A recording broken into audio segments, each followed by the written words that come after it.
Hi, welcome. In this video, I want to do a follow-up regarding all the distractions, happening in the dog training world, all the personal attacks, the cheap shots, and the situation right now involving Robert Hines, Top Dog Canine Cluxton.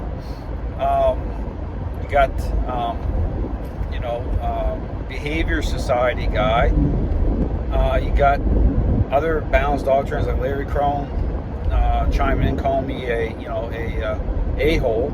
Okay, right?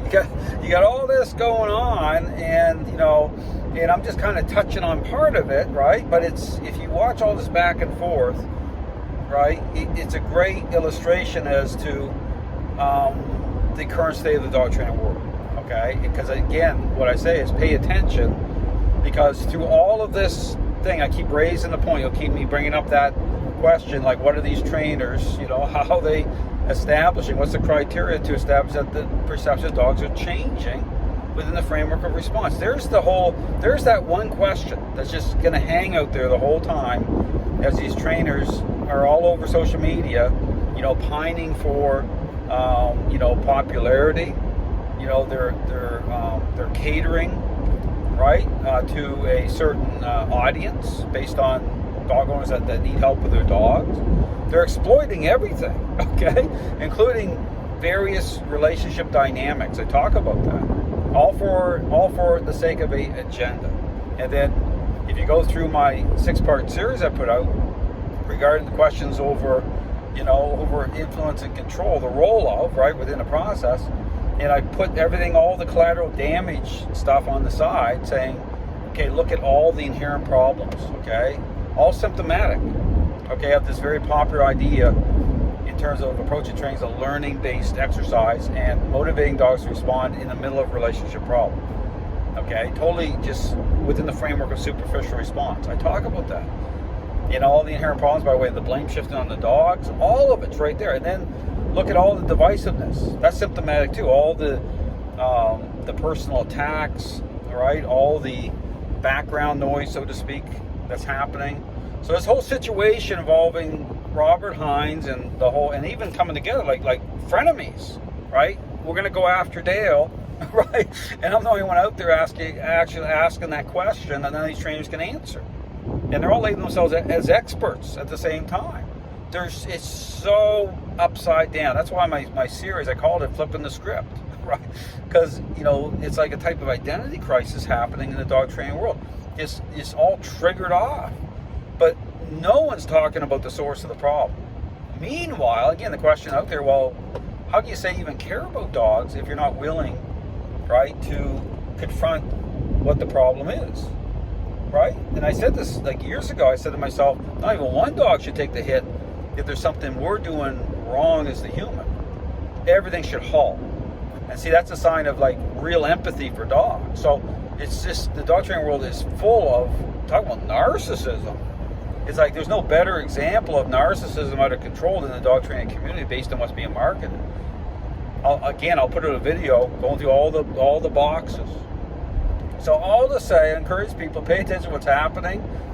I'm not going to let myself get distracted. That's why I am banning people. But the people I banned, I'll go back in and audit. Okay, what are these? They say they claim they don't understand. Well, let's see what they market. Let's see what they're, and then, now it makes sense. Of course they're not going to understand because they're sold out.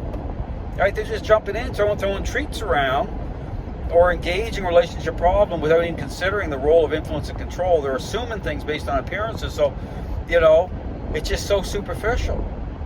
That's what's going on in the dog training world. There's no critical thinking, absolutely no critical thinking at all. So if you want to get into a profession and you want to just, do something and you don't have to think about anything, because it's all just like kind of like ready-made, you take a hold of it, even though there's tremendous problems.